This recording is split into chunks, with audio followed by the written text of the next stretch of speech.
एक बड़ी प्रसिद्ध कहानी है। एक बार एक सम्राट अपने सारे बुद्धिमान मंत्रियों को बुलाया और उनसे कहता है, मैं एक ऐसा सूत्र चाहता हूँ जो बहुत छोटा हो। बड़ी बड़ी किताबें नहीं चाहिए, बड़े बड़े शास्त्र भी नहीं चाहिए। एक ऐसा सूत्र हो जो एक वचन में पूरा हो जाए पर हर समय काम आए। दुख हो, सुख हो, जीत हार, जीवन मृत्यु, हर समय। तो तुम लोग मेरे लिए एक ऐसा सूत्र खोज कर लाओ। उन सारे बुद्धिमान व्यक्तियों ने बड़ी मेहनत की, बड़े बड़े ग्रंथ पढ़े, बड़ा वाद विवाद किया, लेकिन कुछ भी निष्कर्ष न निकला। थक हार कर वे आपस में बातें करने लगे। तभी एक ने कहा, हमने इतने सारे ग्रंथ पढ़ डाले, सारी किताबें छान मारी, बड़े बड़े ज्ञानियों से बात की, लेकिन कोई भी निष्कर्ष न निकला। हमारी समस्या अभी भी बनी हुई है। मैंने सुना है पास ही के एक गांव में एक सिद्ध महात्मा ठहरे हुए हैं। लोग कहते हैं कि वो बहुत संबोधि हैं, आत्मज्ञान प्राप्त कर चुके हैं। वे लोग महात्मा के पास पहुंचे और उनसे अपने सम्राट की बात बताई। सिद्ध महात्मा ने कहा, आप लोग मुझे अपने सम्राट के पास ले चलिए। उस महात्मा ने अपनी उंगली में एक अंगूठी पहन रखी थी। उसने वह अंगूठी निकालकर सम्राट को दे दी और कहा, इसे पहन लो। इस अंगूठी के चमकदार पत्थर के नीचे एक छोटा सा सूत्र लिखा है। ये मेरे गुरु ने मुझे दिया था। मुझे तो इसकी जरूरत पड़ी नहीं, इसीलिए मैंने कभी इसे खोल कर भी नहीं देखा। लेकिन इस अंगूठी को देने से पहले मेरे गुरु ने एक शर्त रखी थी, जब कुछ उपाय ना रहे, सब तरफ से निरुपाय हो जाओ, जब जिंदगी के सारे रास्ते बंद हो जाएं, तब इसे खोल कर पढ़ना। लेकिन उनकी कृपा से मेरी जिंदगी में ऐसा कभी कोई बुरा समय आया ही नहीं, इसीलिए मैंने इसे खोल कर पढ़ा नहीं। लेकिन इसमें जरूर कुछ बड़ा राज लिखा हुआ है। आप इसे रख लो, लेकिन ये सब याद रखना और मुझे इसका वचन दे दो कि जब कोई उपाय ना रह पाएगा,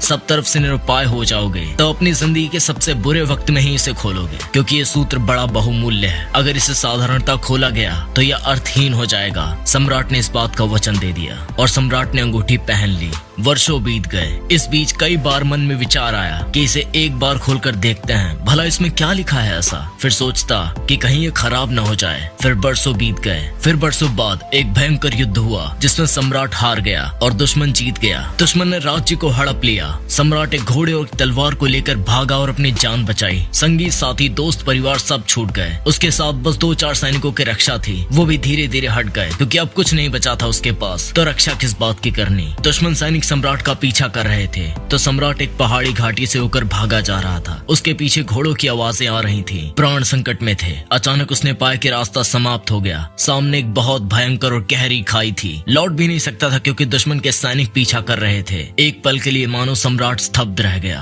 फिर अचानक उसे उस अंगूठी की याद आई। उसने अंगूठी निकाली, अंगूठी का पत्थर हटाया, जिसमें एक छोटा सा कागज था जिस पर एक वचन लिखा हुआ था, यह समय भी बीत जाएगा। सूत्र पढ़ते उस सम्राट के चेहरे पर मुस्कुराहट आ गई। उसके दिमाग में एक ख्याल आया, सब तो बीत गया, मैं सम्राट ना रहा, मेरा साम्राज्य गया। सुख बीत गया, जब सुख ही बीत गया तो दुख भी हमेशा नहीं रहेगा, ये भी बीत जाएगा।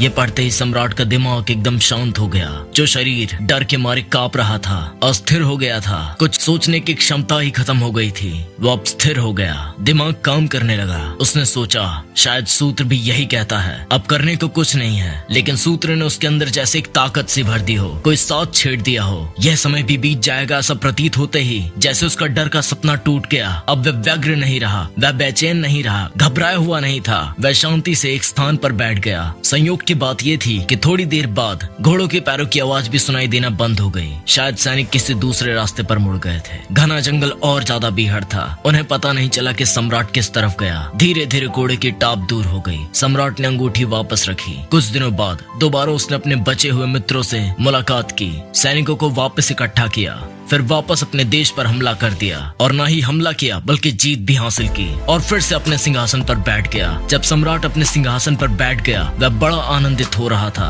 उसका सीना गर्व से चौड़ा हो गया था। उसका मन उत्साहित हो गया था, जैसे मानो कि अपनी प्रजा से चिल्ला चिल्ला कर कहना चाहता है, देखो मैं वही सम्राट हूँ जिसने अपना खोया हुआ सम्मान, खोया हुआ साम्राज्य वापस जीत लिया। मैं विजेता हूँ। गर्व और घमंड से उसका सर ऊंचा हो गया था। तभी उसकी नजर उस चमकदार पत्थर वाली अंगूठी पर पड़ी। उसे उस अंगूठी की याद आ गई। उसने अंगूठी खोली, कागज को पढ़ा, फिर मुस्कुराया और उसका सारा आनंद का विजय, उल्लास, जीत का घमंड सब गायब हो गया। वह एकदम शांत हो गया।